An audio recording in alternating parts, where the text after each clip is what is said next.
인사하겠습니다. 처음 뵙겠습니다. 뵙겠습니다. 아무 문제 없습니다. 당신이 나이며 최고입니다. 교당이 나이며 최고입니다.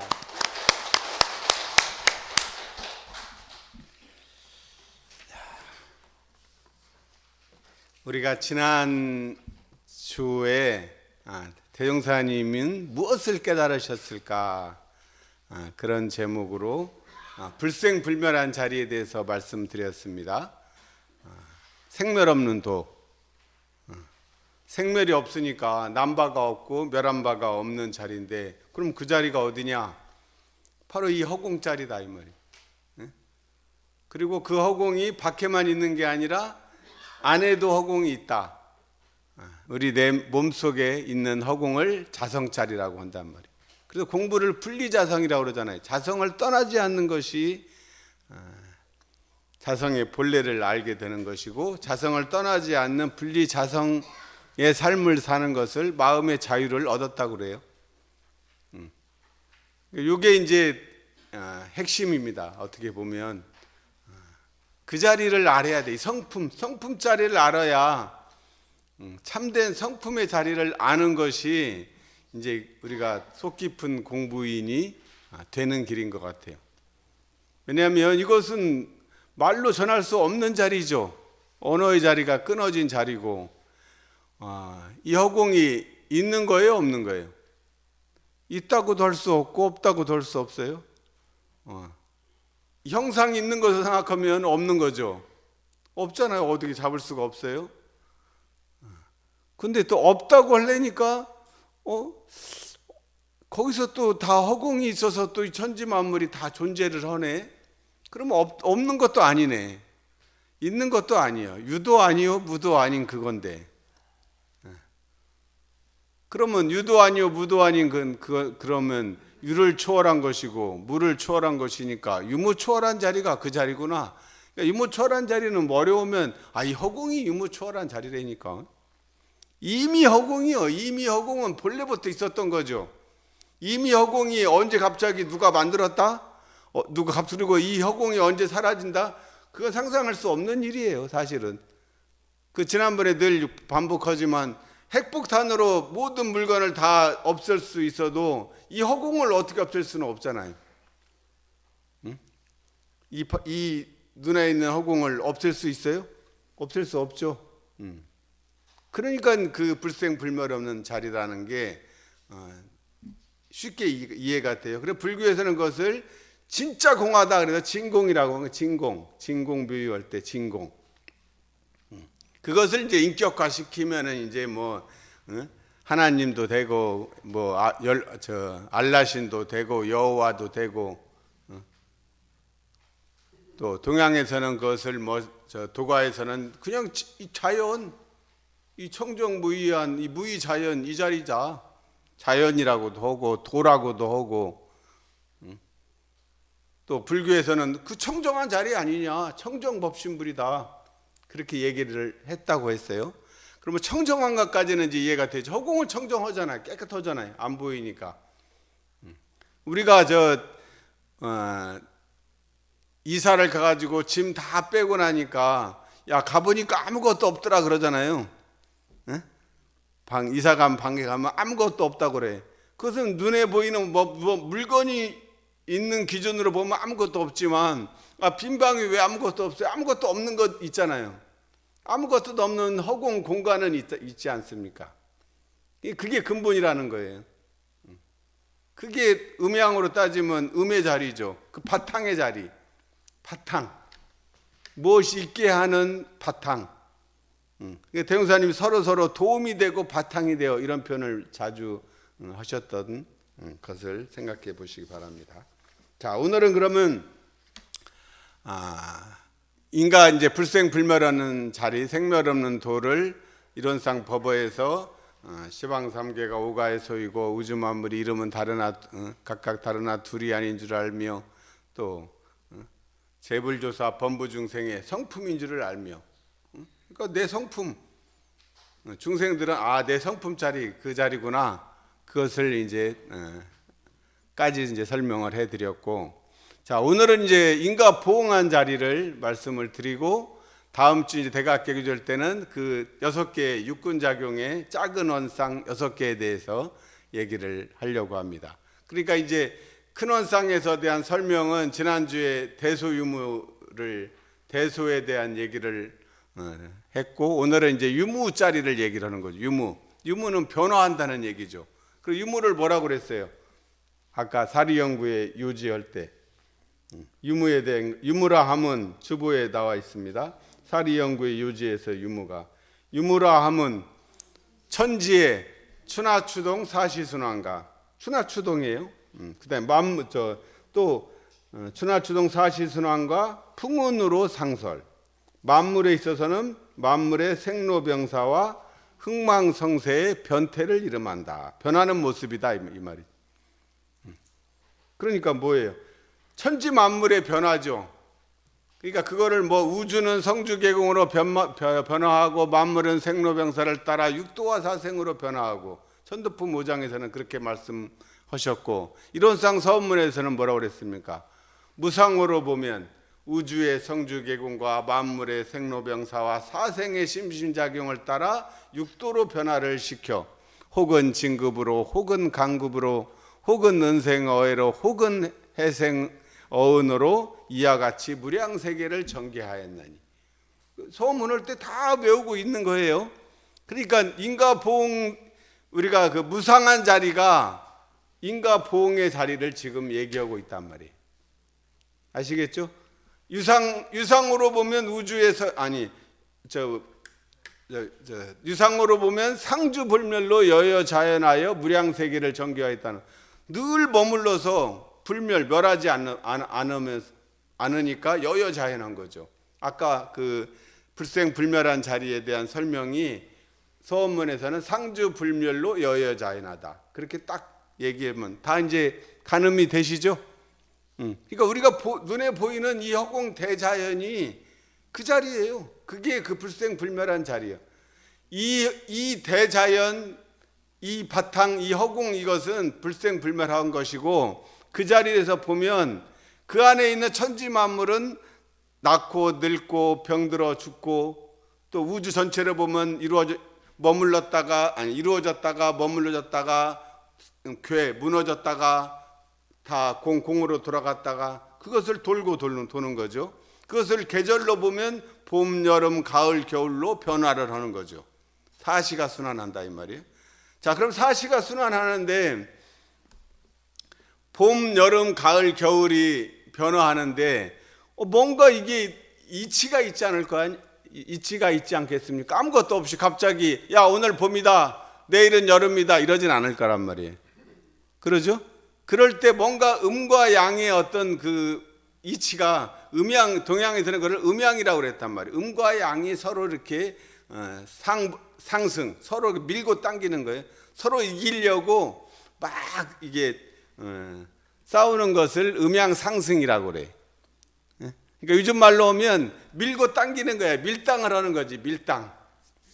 요새 뭐 그 남자와 여자들이 뭐 그 연애할 때 보면 밀당한다고 그러잖아요.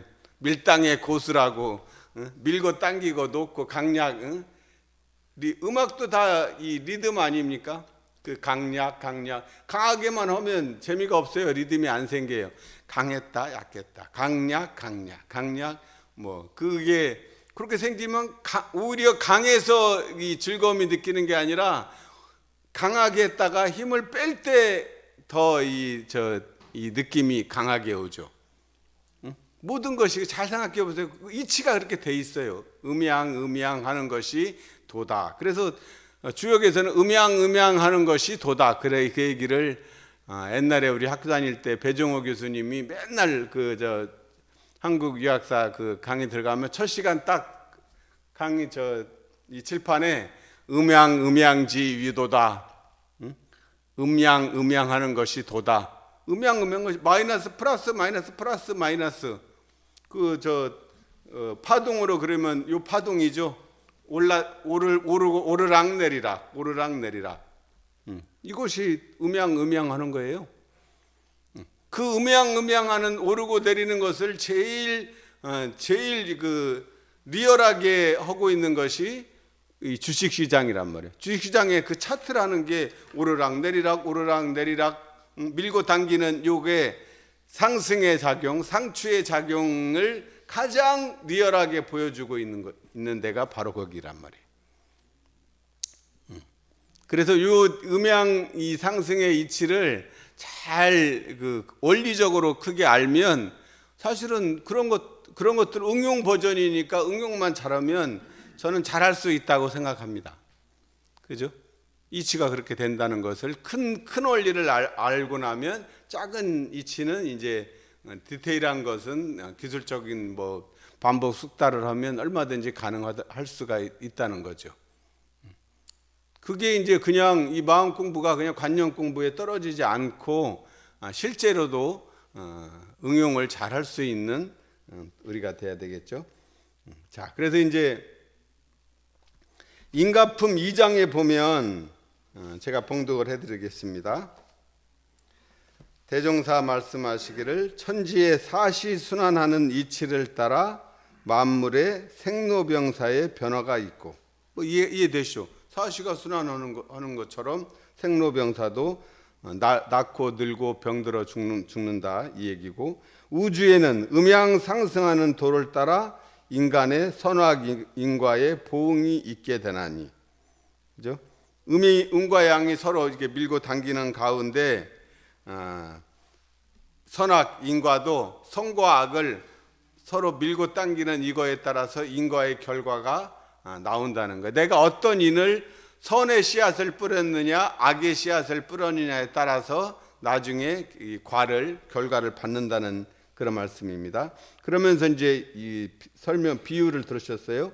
겨울은 음이 성할 때이나 가운데 양이 포함되어 있으므로 양이 차차 힘을 얻어 마침내 봄이 되고 여름이 되며, 이것은 제가 지난번에 설명해 드렸죠. 동지가 12월 12일 날 동지가 음이 가장 성한 때예요. 가장 태양이 길이가 짧아. 그러니까 음이 가장 성할 때죠. 완전히 마이너스인 때예요. 근데 그때 동지가 마이너스가 성한 때 일양이 그때 동시에 생한단 말이에요. 음과 양이 따로따로 떨어져 있는 것이 항상 같이 다녀요. 강과 약도 같이 다니고 선과 악도 같이 다니고 늘 함께 머물러 있다는 거죠.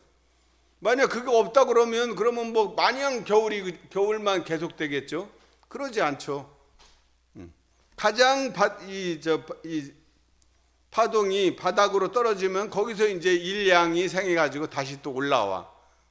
그렇게 돼갖고 이제 점점 그 추운 가운데 양 기운이 조금씩 이렇게 늘어나가지고 마침내 이제 3월 22일 되면 춘분이 돼. 봄춘자, 나놀춘자. 그러면 음과 양의 기운이 이제 똑같아요. 낮과 밤의 길이가 똑같은 시간이 춘분이란 말이에요. 그래도 아직 춥죠.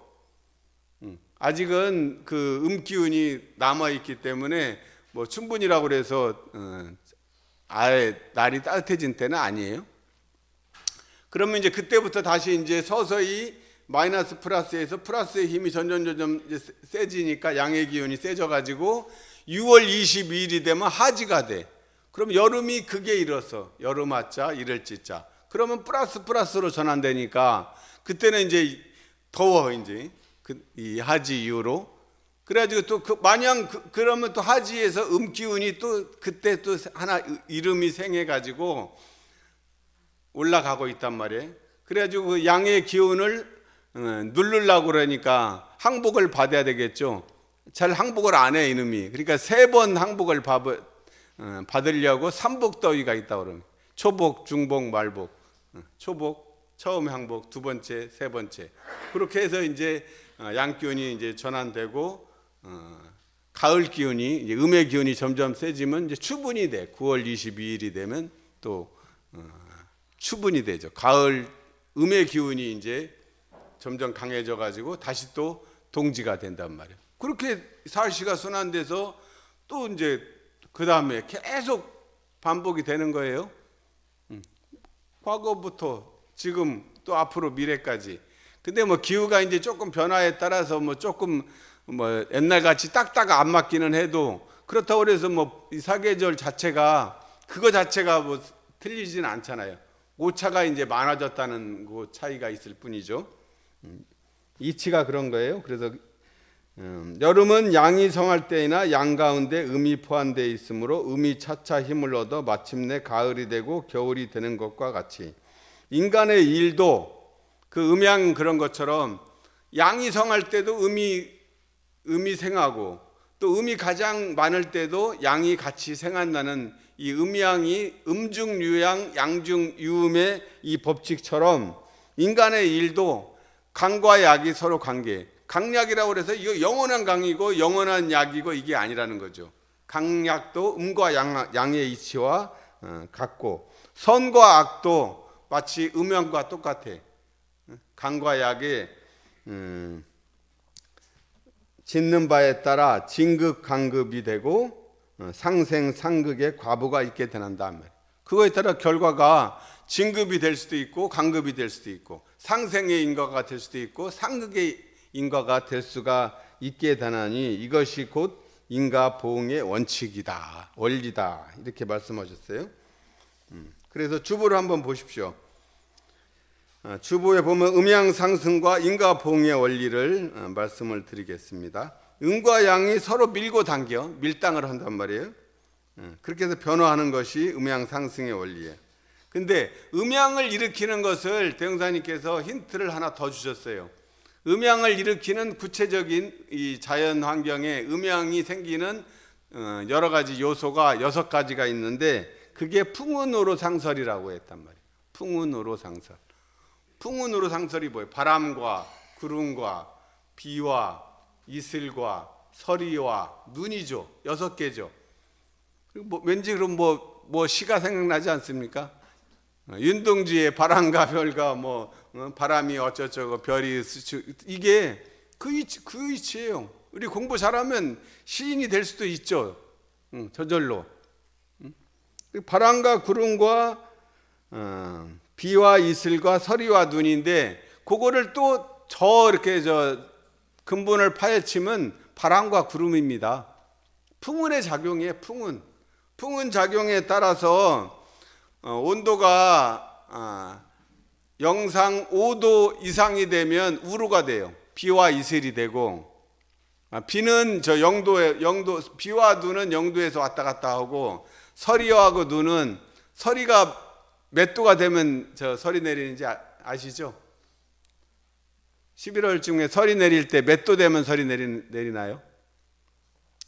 0도에서 내릴까요? 1도에서 내릴까요? 2도에서 내릴까요? 3도에서 내릴까요? 4도에서 내릴까요? 5도에서 내릴까요? 5도가 되면 서리가 내립니다. 그리고 0도 이하로 내려가면 이제 눈이 되죠. 그러니까 0도하고 1도 되면 막 비와하고 눈하고 막 진눈개비가 이제 그렇게 오는 거죠. 그러니까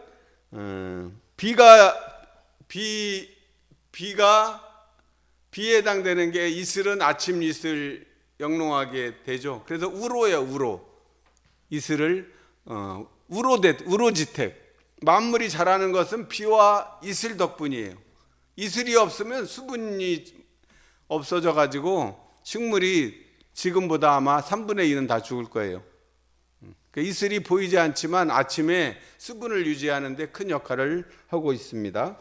그리고 이제 그것이 날이 추우면 아까 영상 5도가 되면 서리가 되고 0도가 되면 눈이 되는 거예요.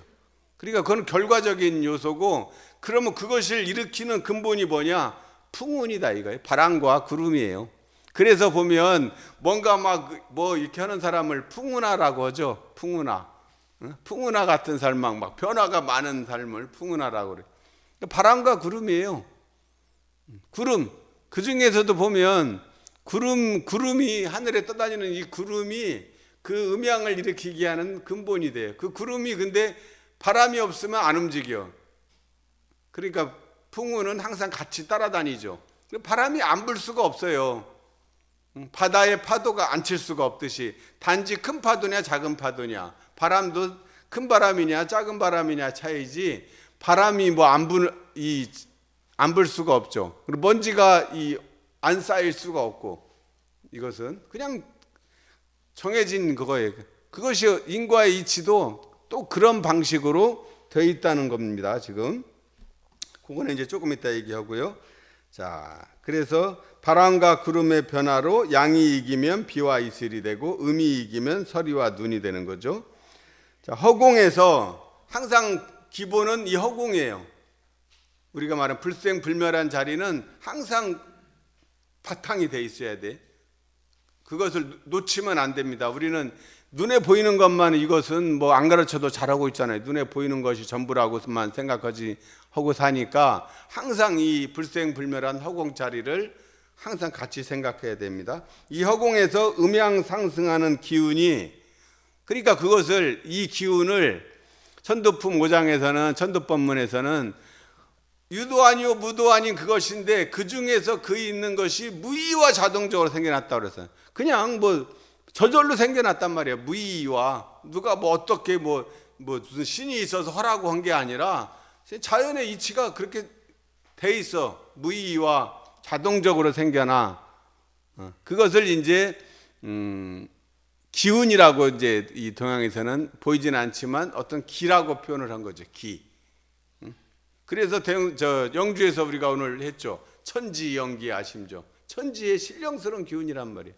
이 우주 만물을 가만히 있지 않고 계속 변화시키게 하는 신령스러운 기운이 있다고 본 거죠. 그렇잖아요. 근데 실제로 아까 바람과 구름이 고정돼 있을 수가 없잖아요. 이 기압의 차이가 저절로 생겨가지고 계속 바람이 생겨요. 바람이 생기면 구름을 자꾸 이동을 시키면 그 구름과 구름이 모여가지고 힘이 이제 어느 정도 힘이 생기면 날이 따뜻하면 비가 돼서 비가 내리는 거죠. 그래서 추우면 서리와 눈이 내리는 것이고, 근데 비가 없으면, 비 안 오면 어떻게 돼? 비 안 오면 가뭄 들면 난리 나는 거 아시죠? 필요하단 말이에요. 이게 서로 이 현상 세계는 모든 것들이 서로 이렇게 상보작용을 하고 있는 것을 우리가 알 수 있어요. 허공에서 음양 상승하는 기운의 변화에 따라 사시가 순환하듯 인간의 생로병사도 추나추동과 같은 이치예요. 그래서 어렸을 때 보면 사춘기 때 되면 막 이제 이 신체의 변화가 생기잖아요. 그럴 때 내가 나 이제 신체 변화 생기지 마라 뭐 명령했다고 그래서 그것이 안 생기는 게 아니죠.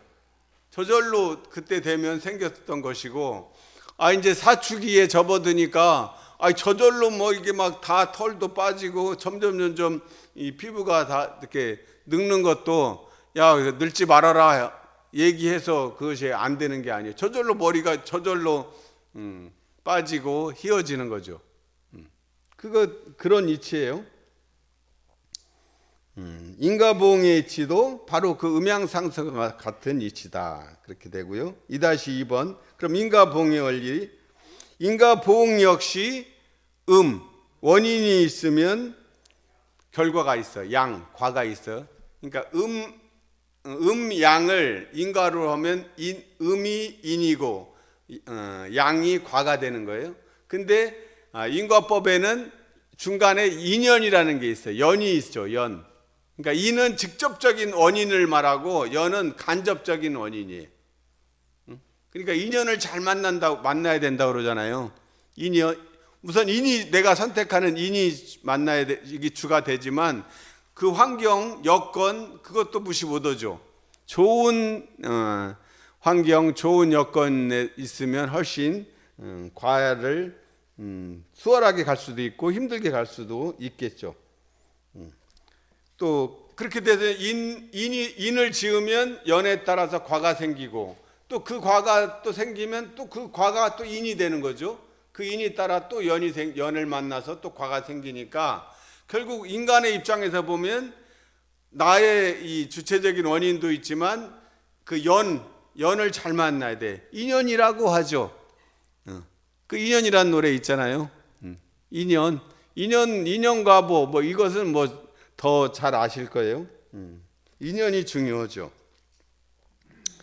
그러니까 이게 원래 이 인과법은 인도법이에요. 인도에서 나온 법이에요. 인도 철학에서도 나오고 그 인과법을 부처님께서 불교에서도 그냥 받아들인 거예요. 그래가지고 그 인과법을 이 서양으로 가면 그 뭐 100% 확증된 건 아니지만 예수께서 젊을 때 인도에 가서 공부했다고 그런 말도 있어요. 그래가지고 자기 돌아가 가지고 그것을 그 인과의 이치를 그 이치 자체를 그 주재하는 인격신의 개념으로 받아들인 것이 이 여호와라는 기독교고, 또 이슬람에서는 그것을 알라신이라고 얘기했단 말이에요. 그러니까 인과의 이치, 인과법 자체가 이 동양에서 이 인도 철학에서는 인과법, 인과의 이치, 이것이 신이에요. 인과법 자체가. 그러니까 만약 신이 설령 있다고 해도 신이 하는 일은 뭐냐? 인과의 이치를 주재하는 역할을 하는 게 신이라는 거죠. 그 말 아시죠? 그러니까 인과 보응의 이치는 천리의 원칙이야. 하늘이 정해진 원칙이야. 왜냐하면 자, 우주가 허공에서 한 기운이 있어서 이렇게 움직이는데 아무 이치 없이 움직인다 그러면 이건 뭐 단생론자지. 그냥 캔사라 살아야 그냥 될 대로 한생 갔다 죽으면 끝인데 그냥 그렇게 살 수도 있어요. 그런 사람도 상당히 많이 있죠. 근데 아니 이 우주가 돌아가는데 아무 이치도 없이 움직이냐? 보면 이 주역에서 보면 이미 음양 오행 이런 이치를 다 밝혀주셨잖아. 그리고 이 부처님도 인과의 이치를 이게 이 우주가 돌아가는 이치라고 밝혀주셨고, 대종사님께서도 인과의 이치가 이것은 만고 불변의 원리구나. 그리고 대종사님이 깨달은 내용이에요. 생멸 없는 도와 인과 보응되는 이치가 둘이 아니야. 그것이 서로 바탕해서 한 뚜렷한 기틀을 지었도다 하셨으니까, 인과의 이치는 이것은 우리가 맞네 안 맞네 얘기할 수 없는 거예요. 그럼 근본은 뭡니까? 인과의 이치는 내가 짓고 내가 받는 거죠. 자작자수. 내가 짓고 내가 받아야지. 내가 지어놓고 받기는 딴 사람이 받아. 또 아니면 딴 사람이 지은 것을 내가 받아. 그 둘 다 이건 공평하지 않죠. 어때? 그렇게 하는 게 동의하시겠습니까? 딴 사람이 지은 걸 내가 받는데 동의하시는 사람 별로 없을 것 같아. 내가 잘못된 지은 것을 딴 사람이 받는 것은 동의하겠지만, 딴 사람이 지은 잘못을 내가 받으라고 하면 여기서 받을 사람 한 명도 없을 것 같아. 그러니까 결국은 제일 공평한 이치는 자기가 짓고 자기가 받는 거예요. 자기가 짓고 자기가 받는, 이것이 인과의 대원칙입니다. 자, 그래서 이거를 그러니까 그래놓고 대종사님께서 동양의 중국에 보면 음양이 상승하는 이 주역의 음양 철학이 중국에서는 모든 현상 세계를 설명하는 근본이에요. 이 현상 세계가 음양하는 것이 도라고 아까 얘기했듯이 그 음양하는 그 주체를 태극이라고 보고, 또 그 일기 이전 자리를 무극이라고 본 거죠. 그러니까 우리 예를 들어 일원상 자체는 무극이요. 근데 일원상에서 사은으로 해서 만물이 변화하게 하는 이치는 태극이단 말이에요. 그러니까 일원상은 무극이면서 태극이요. 이 태극. 그래 우리 몸으로 따지면 자, 무극의 자리는 성품이요. 그리고 태극의 자리는 정신이요. 정신 차리라고 할 때, 그래서 저는 정신을 우리가 이 나를 기준으로 하면 대중 잡는 거예요. 대중 잡을 때 정신이 차려지는 거죠. 그러면 이 내면의 이 무극과 외면의 이 허공, 내면의 허공 자성과 외면의 이 허공, 이것을 연결해 주는 그 연결점이 여기밖에 다른 데 있겠어요? 여기. 그다음에 이 중단전, 이 가슴과 가슴, 사람과 사람 만날 때 가슴. 그다음에 하단전은 자기 이 몸과 이 사지를 활용할 때 쓰는 이 기준점이 되는 거죠. 자, 그래서 대종사님께서 이 그러니까 인도의 인과론과 중국의 음양론을 결합을 시킨 새로운 이론을 제시해 주셨다 얘기 드릴 수 있고요. 다시 정리하면 불생불멸한 허공이 인과법과 음양을 통해서 현상을 변화시키는 거예요. 그러니까 인과법이요. 인과법이 곧 인과의 이치 자체를 믿는 것이 그것이 신앙이에요. 그래서 교리도에서 보면 뭡니까? 인과보응의 신앙문이에요. 인과보응의 수행문이에요. 교리도에는 뭐라고 그랬어요? 인과보응의 신앙문이라고 돼 있어요. 인과보응의 수행문이라고 돼 있어요. 네? 신앙문이죠. 사실은 이게 저도 이게 연말을 오래 하는데 인과보응의 수행문이고 진국무의 신앙문 아닌가? 저는 그게 더 이치적으로 맞지 않을까 하는 생각도 오랫동안 하고 있는데, 어쨌든 대흥사님은 인과보응의 신앙문, 진국무의 수행문이라고 그랬어요. 그러니까 생멸 없는 도를 수행문으로 보고 인과보응의 이 변화를 신앙문에 두셨단 말이에요. 그래서 나는 그게 오랫동안 이게 연말을 했는데, 사실은 보니까 음과 양이 항상 같이 있죠. 음양이 남자라 양이라고 그래서 음의 요소가 없는 게 아니죠. 또 여자도 마찬가지고 음양이 다 같이 있어요. 저는 거의 51대 49라고 보는데, 내가 어떤 면이 드러날 때가 음과 양이 음양이나 음양이지 고정되어 있지 않다는 거죠. 그래서 이런상 수행에서도 이런상의 진리를 신앙하는 동시에 수행의 표본을 삼으라고 그랬어요. 그러니까 진국무의 수행문이지만 항상 인과보응의 신앙문을 기본 베이스를 하고 수행을 넣는 것이고, 그러면 이런상의 신앙도 거기에 표현만 안 했을 뿐이지 이런상의 진리를 수행하는 동시에 신앙의 대상을 삼아서 이 말이 생략됐다고 봐야죠. 그렇게 보시기 바랍니다. 그래서 더 쉽게 얘기하면 인과법은 우주 대자연의 이치니까 그것을 믿으시라 이제 그러는데, 왜 믿어야 되느냐? 우리가 말하는 청정한 법신불께서, 법신불이 뭐예요? 법법자의 몸신자 부처불자의 법으로서 몸을 삼으신 부처님이 법신불이에요. 그러면 그 법으로서 몸을 삼는다고 그럴 때 무슨 법을 가지고 몸을 삼았겠어요? 인과법을 가지고 체를 삼으신 부처님이에요. 그러니까 법신불, 우리 청정 법신불은 인간사에 이 작용을 할 때 기준이 뭐예요? 인과법이에요. 인과의 원칙대로 그냥 인과의 원칙을 제시해주고, 인과의 원칙이 이것이 이 진리의 원칙이니까 그 기준에 맞으면 당연히 자기가 짓고 자기가 받는 것이 대원칙이죠. 뭘 개입을 해가지고 뭐 누가 있어서 뭐 이쁘면 더 주고 미우면 이런 것이 아니라는 거죠. 진리가 절대적인 진리가 상대적인 인간사의 일에 일일이 개입한다고 그러면 그것은 절대자가 될 수 없죠. 부모도 마찬가지 아니에요? 자녀의 일이 있으면 이놈이 뭐 작은 놈이 나한테 더 예쁘니까 얘한테 뭐 더 주고 큰 놈은 미우니까 덜 주고 그랬는데 덜 주게 되면 그건 부모라고 하기는 애매하죠.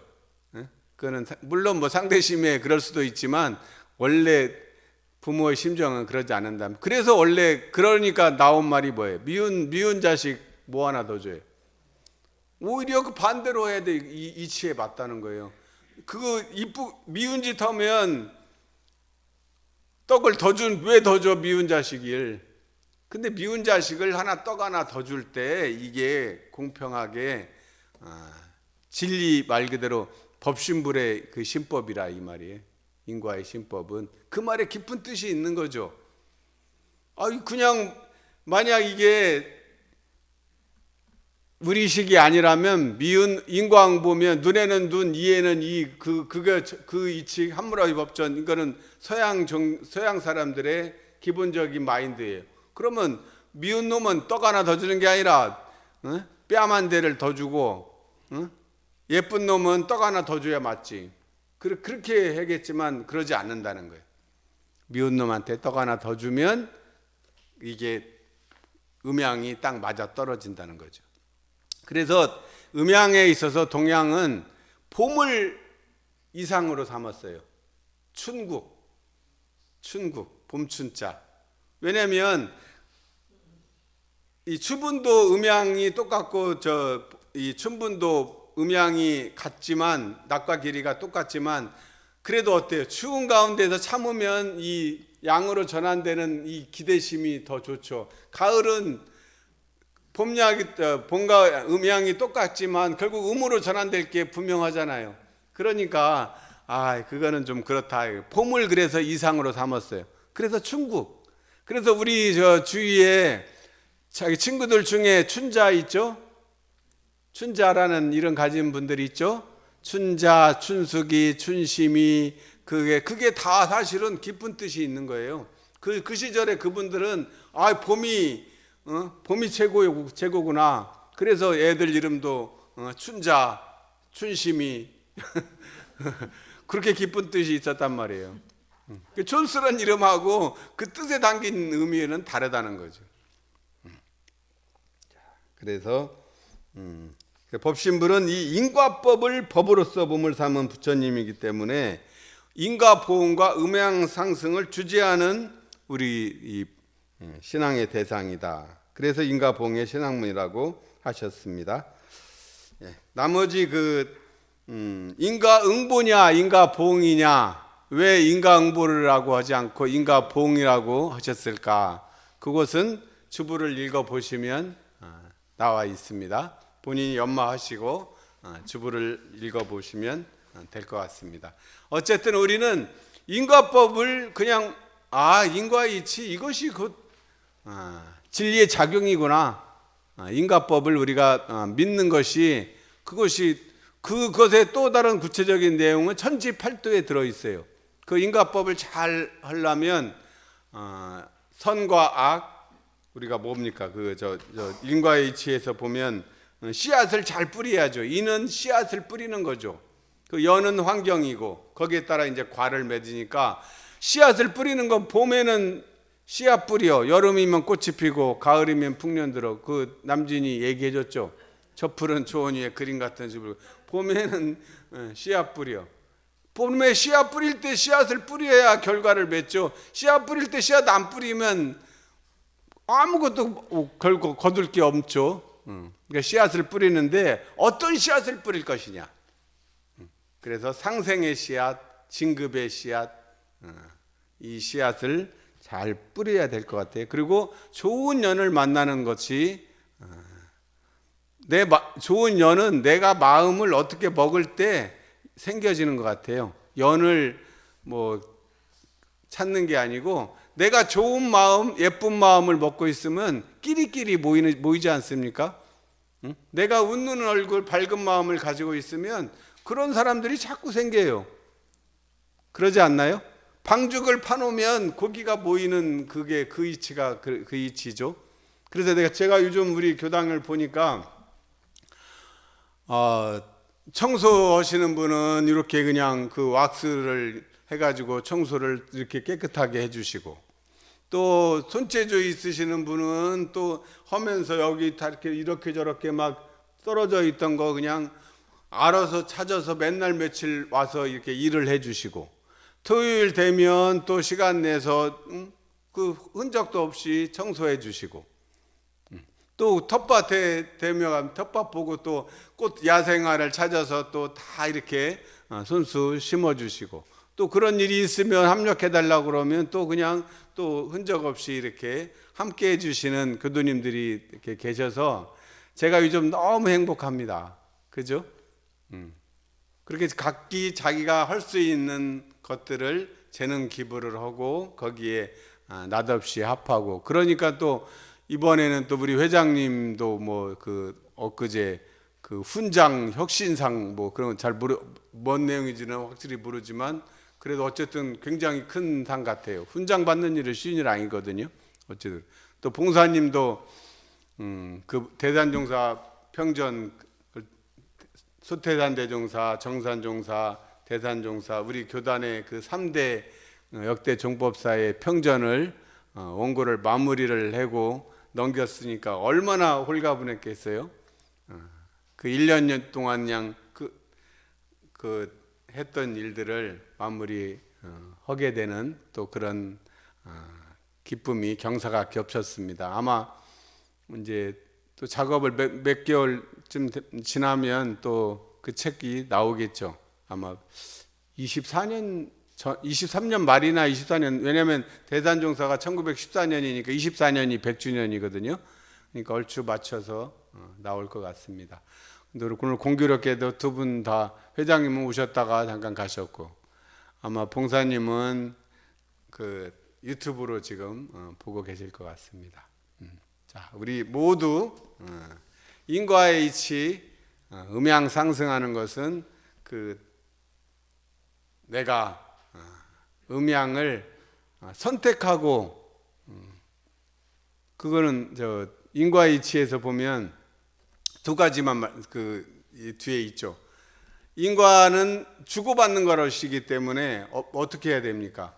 내가 갚을 자리에 참아버리라고 그랬죠. 그걸 감수불보라고 그랬어요.